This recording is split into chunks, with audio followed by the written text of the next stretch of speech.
Bismillahirrahmanirrahim. Assalamualaikum warahmatullahi wabarakatuh. Assalatu wassalamu ala asrafil anbiya wal mursalin wa ala alihi wa sahbihi wa sallim. Allahumma sholli ala sayyidina Muhammad wa ala ali sayyidina Muhammad. Alhamdulillah, kali ini kita bertemu lagi pada seri akuntansi syariah. Kali ini kita akan meneruskan video pertama yang sudah disampaikan sebelumnya tentang akuntansi akad murabahah. Pada video pertama dibahas tentang konsep dan aturan terkait dengan akad murabahah.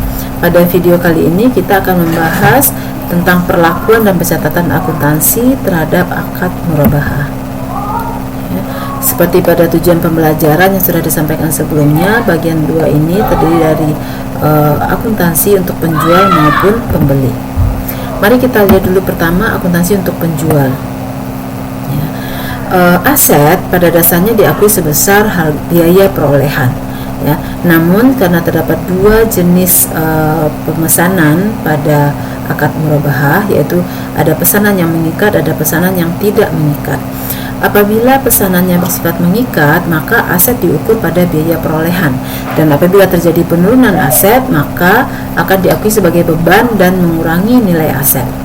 Namun apabila pesanannya bersifat tidak mengikat, dalam hal ini pembeli atau pemesan boleh mempunyai opsi untuk meneruskan atau membatalkan akad yang sudah atas pesanan yang sudah dibuatnya.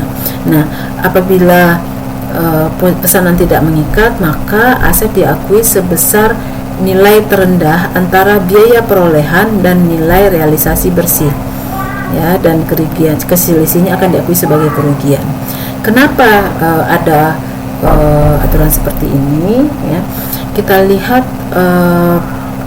apabila seseorang memesan aset, bisa saja aset itu mempunyai nilai tertentu bagi si pemesan, sehingga katakanlah diakui di nilainya sebesar X, atau harga perolehannya bisa bersifat sebesar X. Tapi apabila aset ini tidak jadi dibeli oleh pemesan, bisa saja aset ini tidak mudah lagi dijual oleh bank kepada pihak lain, atau kalaupun bisa dijual mungkin harganya tidak bisa sebesar harga perolehan yang sudah didapatkan oleh bank, maka terdapat kemungkinan nilainya lebih rendah daripada harga perolehannya. Nah, oleh karena itu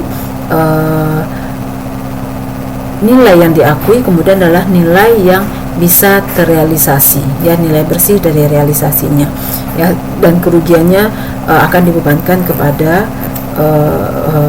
kemudian bisa kepada si nasabah, tapi pada tahap awal kerugian akan diakui, bank akan mengakui ini sebagai kerugian. Nah, terkait dengan diskon pembelian aset, apabila terdapat diskon bagi pembelian aset, ini bisa menjadi hak pembeli, bisa menjadi hak penjual. Pada bagian 1 ini sudah dibahas kapan menjadi hak pembeli dan kapan menjadi hak penjual. Apabila diskon ini menjadi hak pembeli dan didapatkan sebelum akad, maka akan menjadi pengurang biaya. Jadi misalnya harga perolehannya adalah katakanlah 50 juta, kemudian sebelum dilakukan akad ternyata bank mendapatkan diskon sebesar 5 juta katakanlah, sehingga nilai netnya menjadi 45 juta. Maka nilai perolehan yang diakui adalah sebesar 45 juta, yaitu 50 juta dikurangi dengan 5 juta diskon. Apabila diskon ini didapatkan setelah akad, maka akan diakui sebagai liabilitas, karena oleh bank diskon ini harus diserahkan kepada pembeli, dan apabila diskonnya berupa kas, maka kas itu harus diserahkan kepada pembeli. Namun apabila diskon ini menjadi hak penjual, dan sudah diperjanjikan sebelumnya, maka diskon ini akan menambah keuntungan murabahah bagi bank. Pada PSAK 102 tahun 2019 terdapat aturan di mana kalau diskon diberikan setelah akad dilakukan dan tidak diperjanjikan sebelumnya, maka menjadi hak penjual. Kemudian Kalau ini terjadi maka diakui sebagai pendapatan operasional lain. Tapi perlu diketahui bahwa sudah ada revisi PSAK 109 tahun 2020 di mana kalau diskon didapatkan setelah akad dan tidak ada perjanjian antara pembeli dan penjual sebelumnya, antara nasabah dan bank sebelumnya, maka diskon ini menjadi hak pembeli. Berarti akan masuk ke bagian yang sudah kita bahas sebelumnya ya, pada bagian hak pembeli atas diskon. Nah, bagaimana dengan keuntungan murabahah? Ya. Kapan kita mengakui keuntungan murabahah? Apabila murabahahnya bersifat tunai atau kalau bersifat kredit tapi kurang dari 1 tahun, maka keuntungan diakui saat penyerahan.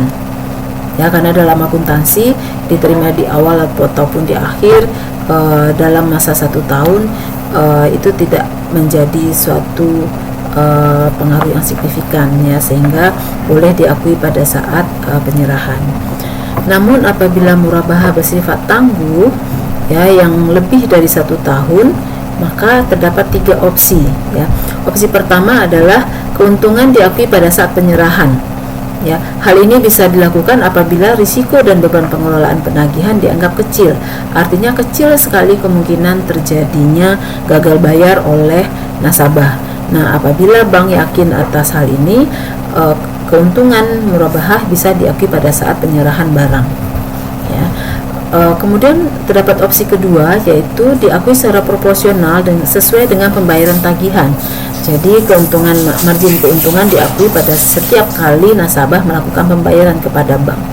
Nah, hal ini bisa dilakukan apabila risiko penagihan atau beban pengelolaan penagihan relatif besar ya. Dan opsi ketiga adalah seluruh piutang ya, pendapatan baru diakui setelah seluruh piutang bisa ditagih ya. Namun hal ini sangat jarang terjadi ya, dan karena opsi ini bisa diambil apabila risiko penagihan dan beban pengelolaan penagihan cukup besar ya. Kenapa jarang terjadi? Karena kecil sekali kemungkinan bank mau memberikan piutang murabahah apabila tidak yakin si nasabahnya bisa membayar secara tepat waktu ya, dan juga apabila sulit ditagih, maka juga ini menjadi suatu hal yang jarang sekali terjadi ya. Nah, yang paling sering dipraktikkan adalah opsi kedua, yaitu pengakuan secara proporsional sesuai dengan pembayaran tagihan. Mari sekarang kita lihat kasus terkait dengan murabahah ya. Katakanlah misalnya ada pemesanan mobil oleh nasabah kepada bank ya. Harga perolehan mobil tersebut adalah 200 juta dan uang muka bersifat hamis jidiyah ya sebesar 20 juta. Pembiayaan oleh bank berarti tinggal 180 juta ya. Dan margin dari pembiayaan disepakati 20%, berarti margin adalah 20% dari 180 juta ya, yaitu 36 juta. Dan harga jual adalah 200 juta ditambah dengan 36 juta, yaitu 236 juta. Tenor pembayaran 24 bulan atau 2 tahun ya. Kalau disampaikan seperti ini berarti pembayarannya bersifat bulanan, dan biaya administrasi 1% dari pembiayaan bank, berarti 1% dari 180 juta. Nah, kita lihat dulu perhitungan berapa yang harus dibayar oleh nasabah setiap bulannya kepada bank ya. Kita lihat angsuran per bulan itu adalah piutang total, yaitu 236 juta dikurangi uang muka 20 juta ya, yaitu 216 juta dibagi dengan tenor 24 bulan. Berarti setiap bulan ada pembayaran 9 juta dari nasabah kepada bank. Nah, mari kita hitung sekarang dari 9 juta ini berapa yang merupakan margin keuntungan dan berapa yang merupakan pembayaran pokok dari angsuran ya. Oke, untuk bagian keuntungan dari angsuran 9 juta tersebut kita hitung dari margin dibagi dengan piutang uang muka ya. Margin tadi 36 juta dibagi dengan piutang dikurangi uang muka, yaitu 216 juta ya, atau 16,67%. Ya, berarti porsi margin keuntungan murabahah adalah 1.500.000. Sisanya 7.500.000 merupakan bagian pokok ya, atau cicilan ya atas pokoknya. Nah, mari kita lihat sekarang jurnal yang harus disiapkan oleh bank. Ya, pada saat bank membeli aset dari pemasok, ya, maka harus dicatat sebagai persediaan aset murabahah. Ya, bisa tunai, jadi langsung kredit kas, atau dengan hutang, ya, jadi utang usaha. Ya, kemudian ini adalah jurnal untuk pembayaran utang tersebut. Ya, debit utang usaha dan kredit kas. Nah, sekarang pembayaran uang muka, ya. Uang muka dibukukan oleh bank sebagai liabilitas. Jadi kas di debit dan kredit uang muka sebesar 20 juta. Ya. Nah, apabila nasabah batal membeli, maka uang muka ini harus dikembalikan kepada nasabah, ya, setelah dikurangi dengan beban-beban dan biaya-biaya yang sudah dikeluarkan oleh bank. Ya, kita lihat sekarang uang muka kita debit 20 juta. Nah, pendapatan administrasi ini adalah biaya administrasi yang dibebankan kepada nasabah 1% dari 180 juta. Kemudian beban notaris dan beban operasional lain yang sudah dikeluarkan di luar dari biaya administrasi ini juga akan dibebankan kepada nasabah yang membatalkan pembeliannya. Ya, sisanya sebesar 10.200.000 akan dikembalikan kepada nasabah. Jadi kredit kas atau rekening nasabah. Ya. Nah, jika uang muka bersifat urbun, secara teori, ya sekali lagi secara teori, nilai yang 10.200.000 ini tidak dikembalikan dan akan diakui oleh bank sebagai pendapatan lain-lain. Hanya saja fatwa DSN MUI nomor 4 tahun 2008 tentang murabahah menyatakan bahwa apabila uang muka bersifat urbun, maka bank tetap harus mengembalikan dana uang muka tersebut setelah dikurangi dengan biaya-biaya atau kerugian yang sudah dikeluarkan oleh bank. Dengan kata lain, baik dengan metode Hamis Jidiah maupun metode urbun, uang muka tetap harus dikembalikan. Berarti jurnalnya akan sama. Ya. Nah, bagaimana kalau nasabah jadi membeli, ya? Apabila nasabah jadi membeli, maka bank hanya akan membebankan biaya administrasi dan biaya lainnya, termasuk beban notaris atau beban konsultan hukum, ya, pindah balik nama dan seterusnya, itu kepada nasabah. Jadi nasabah harus membayar kas kepada bank sebesar biaya-biaya tersebut. Nah, pada saat akad, inilah jurnal yang akan kita buat. Ya, yang pertama adalah untuk pengakuan penjualannya. Ya, untuk pengakuan penjualan diakui sebagai piutang murabahah sebesar 236 juta dan mengkredit persediaan aset murabahah sebesar 200 juta. Ya, artinya ini akan mengeliminasi nilai persediaan aset murabahah yang sudah didebit pada saat membeli dari pemasok. Ya, nah, porsi keuntungannya akan diakui sebagai margin tangguhan. Ya, margin atau keuntungan tangguhan. Ya, sebesar 36 juta. Nah, kenapa di sini tidak dikurangi dengan uang muka? Karena aturan akuntansinya dan aturan fatwa DSN MUI menyatakan bahwa uang muka bisa menjadi bagian dari pembayaran. Oleh karena itu, uang muka dijurnal secara terpisah, ya, sebagai bagian dari pembayaran piutang. Jadi kita debit uang muka dan kita kredit piutang murabahah. Ya. Sekali lagi, baik Hamis Jidiah maupun urbun, jurnalnya akan sama. Ya. Nah, jika terdapat diskon pembelian aset sebelum akad, maka nilai piutang dan persediaan murabahah akan dikurangi sebesar diskon tersebut. Ya, misalnya diskon pembelian adalah 15 juta, maka nilai piutang akan menjadi 221 juta dan persediaan murabahah akan menjadi 185 juta. Atau apabila bank sudah membuat jurnal yang pertama ini, ya, yaitu piutang murabahah sebesar 236 juta, kemudian baru mendapatkan diskon, maka akan dibuat jurnal kedua, ya. Jadi kita penerimaan diskon ini akan dijurnal secara terpisah. Jadi kita akan mendebet ke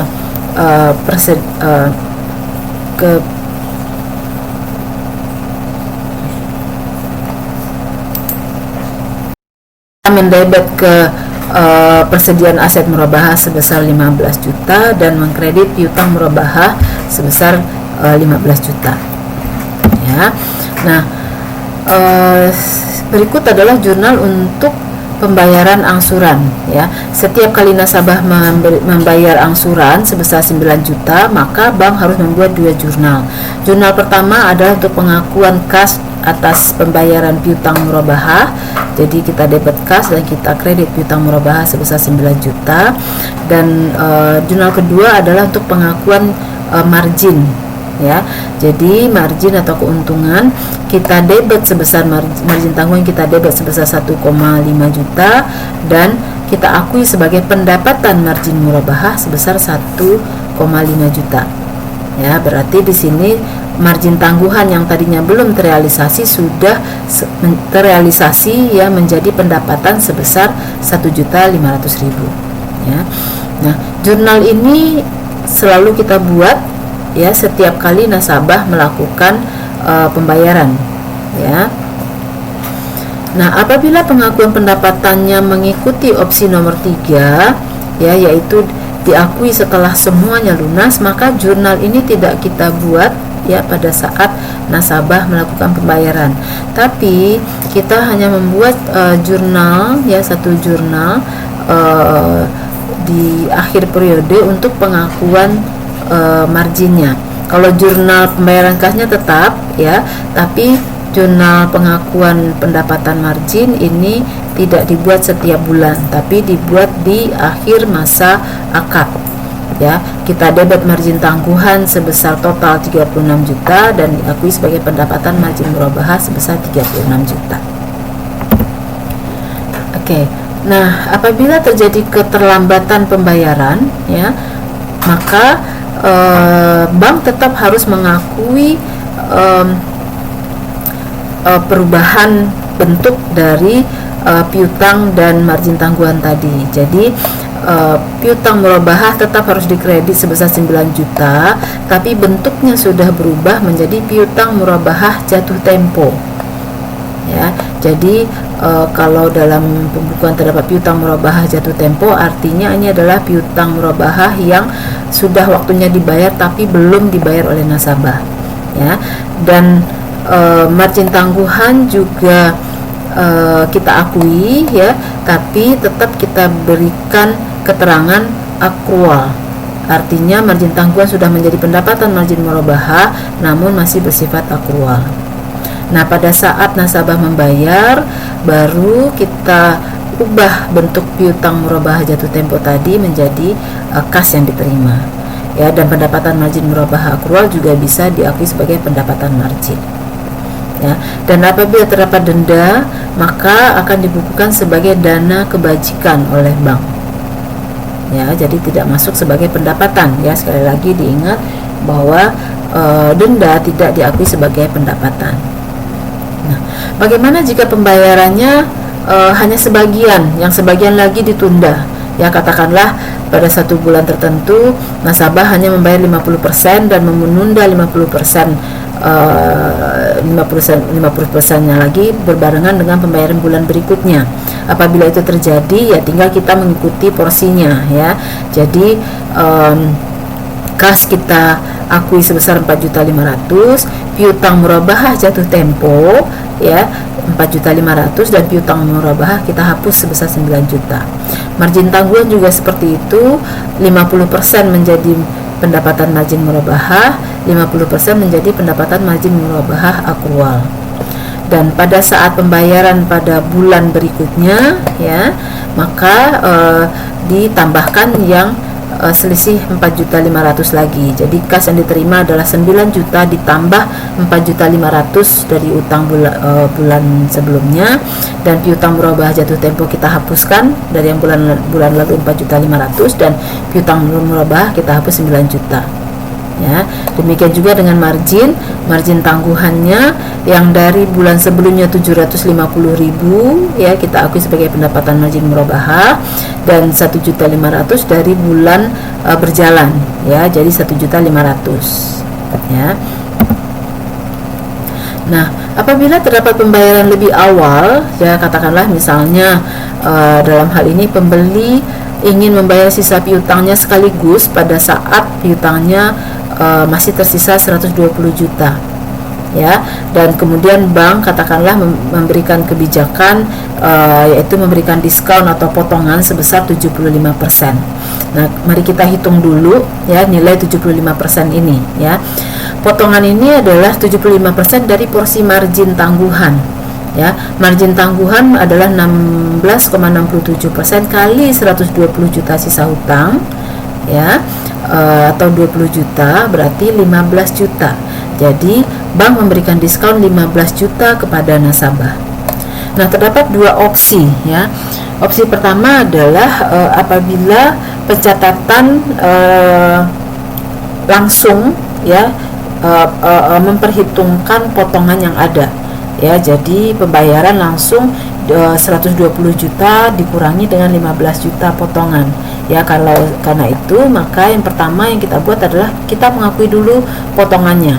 Jadi potongan tersebut diakui sebagai beban potongan ya, diakui sebagai beban potongan dan mengurangi piutang murabahah 15 juta, sehingga sekarang nilai piutang sudah menjadi 105. Nah, nasabah hanya membayar 105 juta ya, atau 120 kurangi 15 juta ya.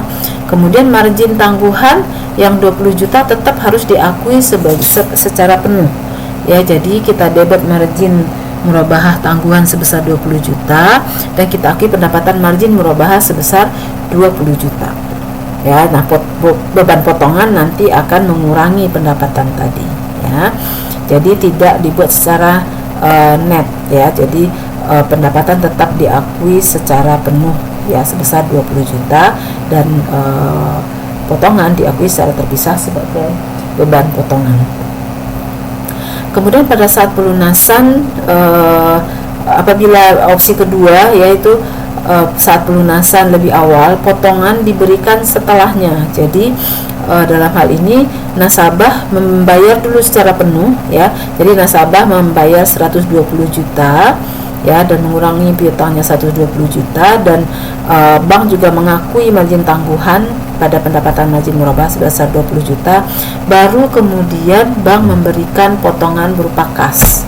Jadi bank mengembalikan kas yang sudah dibayar tadi sebesar 15 juta. Jadi kita debit ke beban potongan pelunasan, kredit kas ya. Nah, demikian jurnal yang akan kita buat ya. Kalau kita lihat ini adalah jurnal jadwal pembayaran setiap bulan ya. Setiap bulan terjadi pembayaran cicilan pokok ya, dan sebesar 7.500.000 dan pengakuan margin sebesar 1.500.000 dari angsuran yang 9 juta, sehingga setelah 24 bulan maka sisa pokok menjadi 0. Nah, metode ini disebut dengan metode proporsional ya. Nah, alternatif yang banyak dipakai dan ini juga sudah dibolehkan ya oleh fatwa DSN MUI bahwa metode yang dipakai sebagai alternatif adalah metode anuitas ya. Metode anuitas juga boleh dipakai sehingga kita harus mencari dulu dari metode pembayaran sebesar 9 juta setiap bulan atas pokok piutang yang 180 juta, berapa efektif rate-nya ya, efektif rate of profit-nya ya. Nah, cara mencarinya adalah dengan mencari IRR dari efektif dari rate of return. Jadi dari 180 juta pokok ya dibayar 9 juta selama 24 bulan didapatkan bahwa IRR-nya itu adalah sebesar 1,51% per bulan.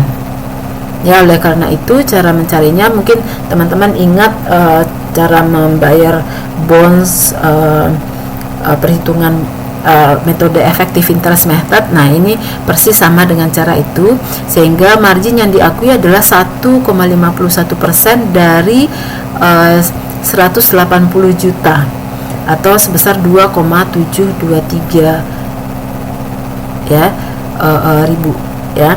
Nah, selisihnya baru menjadi cicilan. Di bulan kedua juga sama, kita kalikan 1,51% effective rate ya, dikalikan dengan sisa pokok. Sisa pokok tadi karena sudah dibayar sebesar 6,2 sekian juta, sekarang tinggal menjadi 173 juta, 7 sekian ya. Nah, 1,51% kali 173 sekian itu adalah 2,6 juta. Nah, selisihnya itu adalah cicilan pokok. Demikian seterusnya, kita mendapatkan setelah 24 bulan, maka sisa pokok akan menjadi 0. Kita bisa lihat di sini bahwa kalau kita menggunakan metode anuitas, pembayaran margin di awal, pengakuan margin di awal ini lebih besar. Jadi pembayaran cicilan ya, cicilan pokok ini lebih kecil dibandingkan dengan kalau kita memakai metode proporsional. Tapi makin lama akan semakin besar, dan sebaliknya porsi margin ya makin lama akan semakin kecil. Secara total akan tetap sama ya, tapi efeknya ini akan berbeda ya. Misalkan pada bulan ke-10 ya, kalau pada bulan ke-10 atau seperti tadi contoh kita, misalnya di bulan ke-8 pada saat sisa pokok ya sisa piutang katakanlah 120 juta ya, ini tidak kita refer ke latihan kita sebelumnya ya. Jadi apabila katakanlah sisa pokok tinggal 120 pada bulan ke-8 dengan metode proporsional, sisa pokoknya adalah 120 juta. Sementara atau nilai buku dari aset ini adalah 120 juta ya. Tetapi kalau kita memakai metode anuitas, pada bulan ke-8 nilai sisa pokok hutangnya masih 120 juta. Ini lebih besar ya. Tentu saja ini akan berpengaruh ya apabila kemudian nasabah akan membayar lebih cepat ya, sisa pokok utangnya masih diukur pada 127 juta. Jadi nasabah harus membayar 127 juta lagi. Tapi apabila memakai metode proporsional, nasabah hanya membayar 120 juta untuk melunasi hutangnya ya. Nah, oleh karena itulah pada praktiknya bank sering memakai metode anuitas untuk kondisi pembayaran cicilan yang flat seperti ini ya. Nah, metode anuitas ini sebenarnya masih menjadi perdebatan karena ada ulama yang sepakat dengan dibolehkannya metode anuitas, tapi ada yang tidak sepakat dengan dibolehkannya metode anuitas. Yang pertama, kita lihat efeknya memang nasabah menjadi apabila nasabah akan melakukan pembayaran lebih awal, dia harus membayar dengan nilai yang lebih besar ya. Dan nilai asetnya juga secara buku ini tinggi ya. Tapi nilai buku yang tinggi ini tidak berhubungan dengan apabila katakanlah si nasabah tadi setelah dia membayar penuh kemudian dia mau menjual asetnya, ini tidak ada hubungannya. Jadi tidak akan juga meningkatkan nilai jual aset tersebut ya. Jadi dalam hal ini nasabah metode anuitas lebih menguntungkan pihak bank ya. Dan sekali lagi secara aturan ini sudah dibolehkan ya, tapi masih ada pihak-pihak yang setuju maupun tidak. Jadi ini mungkin saja terdapat perubahan di kemudian hari tergantung bagaimana kemudian diskusi yang terjadi di antara regulator ya. Nah, Berikut adalah cara kita mencari IRR. Jadi mungkin ini hanya sebagai tambahan saja ya. Cara kita mencari IRR melalui Excel ini dengan cara seperti ini. Jadi kita masukkan nilai pokoknya negatif ya, kemudian dibayar. Oke, artinya ini ada cash ya, cash masuk sebesar 216 juta selama 12 bulan, maka 24 bulan, maka IRR-nya akan menjadi 1,51% per bulan, atau dengan kata lain 36% ya, sekitar 36% selama 2 tahun. Nah, kita lihat ya, ini adalah efek yang kedua yang berbeda antara proporsional dan anuitas. Kalau kita memakai proporsional ya, nilai porsi keuntungan yang diakui oleh bank itu adalah 20%. Tapi secara real sebenarnya nilai keuntungan yang menjadi hak bank itu secara real sebenarnya nilainya adalah 36%, bukan 20%. Ya, ini juga salah satu perbedaan ya. Kenapa bisa berbeda? Ya, karena nilai 20% itu seolah-olah kita, itu dihitung dari kita membayar margin ya, membayar effective rate-nya itu dari nilai 180 juta yang tidak dikurangin. Sementara harusnya karena ini juga didasarkan pada penghitungan bunga efektif yang dilakukan secara konvensional ya, ini harusnya didasarkan pada utang yang belum terbayar ya. Sementara kalau kita lakukan dengan penghitungan dari utang yang belum terbayar, nilainya adalah 1,51% ya, atau yang lain 36% per 2 tahun ya. Tapi nilai 20% ini adalah pembayaran bunga apabila sisa pokok ini tidak berkurang dari waktu ke waktu ya, karena itu akan didapat angka 20% ya.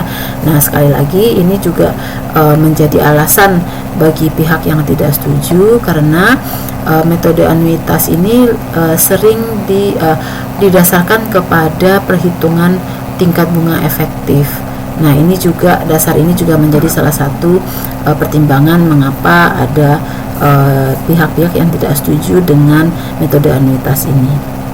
Nah, oleh karena itu memang tetap harus diadakan kajian ya, agar terdapat perlakuan yang lebih fair. Kemudian akuntansi untuk pembeli ya, aset diakui sebesar biaya perolehan murabahah tunai ya, dan selisih harga beli dan biaya perolehan tunai diakui sebagai beban murabahah tangguhan. Jadi tidak diakui sebagai beban murabahah di awal, tapi ditangguhkan pengakuannya berdasarkan porsi dari pembayaran ya. Kemudian untuk pembelian aset dan potongan pelunasan, bagi pembeli apabila didapat sebelum utang maka sebagai pengurang biaya perolehan, dan apabila didapatkan setelah akad maka diakui sebagai pengurang beban murabahah tangguhan. Dan kalau ada kelalaian kemudian mendapat didenda oleh bank, maka diakui sebagai kerugian. Nah, jurnal pembayaran uang muka ya, didebet sebagai uang muka dan kita kredit kas. Kemudian apabila terjadi pembatalan maka kas diterima ya 10.200.000, dan beban-beban atau biaya-biaya yang sudah dikeluarkan oleh bank dan harus dibayar oleh nasabah kepada bank itu diakui sebagai kerugian ya, sebesar 8.800.000 ya, dan sisa uang mukanya 10.200.000 ini dikembalikan kepada nasabah. Tapi kalau nasabah jadi membeli, maka nasabah harus membayar biaya-biaya sebesar 8,8 juta ini secara kas ya. Kemudian pada saat akad ya, diakui asetnya sebesar nilai perolehan tunai. Tadi sudah disampaikan di depan, diakui sebesar nilai perolehan tunai yaitu sebesar 200 juta. Sementara beban murabahah tangguhan, jadi beban murabahah tangguhan artinya ditunda pengakuannya sebesar 36 juta. Ya. Nah, uang muka itu dianggap sebagai pembayaran murabahah, sehingga utang murabahah tinggal 216 juta. Ya, sama dengan yang tadi, apabila diskon didapatkan sebelum akad, maka nilai aset itu akan menjadi 185 juta ya, dan utang murabahah sebesar 201 juta ya. Namun apabila jurnal ini sudah dibuat kemudian baru mendapatkan diskon ya, maka akan dikredit aset sebesar 15 juta dan didebet utang murabahah sebesar 15 juta ya. Kemudian ini jurnal yang kita buat setiap kali ada pembayaran ya, kemudian juga pengakuan keuntungan ya. Ini akan kita buat setiap kali nasabah setiap kali nasabah melakukan pembayaran kepada bank ya. Kemudian jika mendapatkan diskon setelah akad, maka akan mengurangi beban murabahah tangguhan. Nah, apabila pembayaran terlambat, apabila pencatatannya pada saat jatuh tempo pembeli tidak melakukan jurnal apapun, namun pada saat melakukan pembayaran baru pembeli akan menjurnal sebagai berikut. Jadi seolah-olah memang pembayaran, pokoknya kita menjurnalnya sebagaimana jurnal normal yang kita buat kalau kita membayar tepat waktu. Jadi dengan kata lain hampir tidak ada pengaruh kepada pembeli ya. Dan kalau ada denda, sekali lagi kita akui sebagai kerugian ya. Kemudian apabila pembayarannya sebagian ya sama dengan tadi, maka pada saat jatuh tempo ya, utang murabahah yang dibayar baru setengahnya, 45 juta ya. Oleh karena itu utang murabahah kita debit sebesar 4.500.000 maaf. Nah, beban murabahah juga kita akui sebesar 750.000 ya. Dan kemudian pada saat melakukan pembayaran pada bulan berikutnya, pembayaran yang sisanya digabungkan ke pembayaran bulan berikutnya. Nah, apabila pembayaran dilakukan lebih awal, kita mendapatkan potongan seperti tadi 75%, maka utang murabahah berkurang semuanya total 120 juta ya. Dan beban murabahah kita akui hanya sebesar 5 juta, karena beban murabahah yang tadinya 20 juta didiskon 15 juta, jadi beban tinggal 5 juta ya. Sementara beban murabahah tangguhan yang berkurang adalah full sebesar 20 juta ya, sehingga kas yang dibayar tinggal 105 juta ya. Nah, apabila diskon diberikan setelah nasabah membayar ya, jadi dilunasi dulu sebesar full 120 juta sisa utang, kemudian baru dibukukan khusus untuk diskon yang diberikan. Jadi bank harus menyerahkan kas kepada nasabah atau mengembalikan uang nasabah sebesar 15 juta yaitu diskon yang diberikan, kemudian mengakui beban sebesar 5 juta dan mengurangi beban murabahah tangguhan sebesar 15 juta sebesar 20 juta. Nah, berikut adalah penyajian dan pengungkapan pada laporan keuangan. Jadi beban murabahah tangguhan akan menjadi kontra account ya atas utang murabahah. Dan pembeli juga mengungkapkan berapa nilai tunai aset yang diperoleh dari transaksi murabahah, jangka waktu murabahah, dan pengungkapan juga harus menyesuaikan dengan aturan PSAK 101 tentang penyajian laporan keuangan syariah. Demikian materi untuk bagian kedua akad murabahah. Mudah-mudahan bisa membantu adik-adik semua dalam memahami akuntansi untuk akad murabahah ya. Semoga bermanfaat.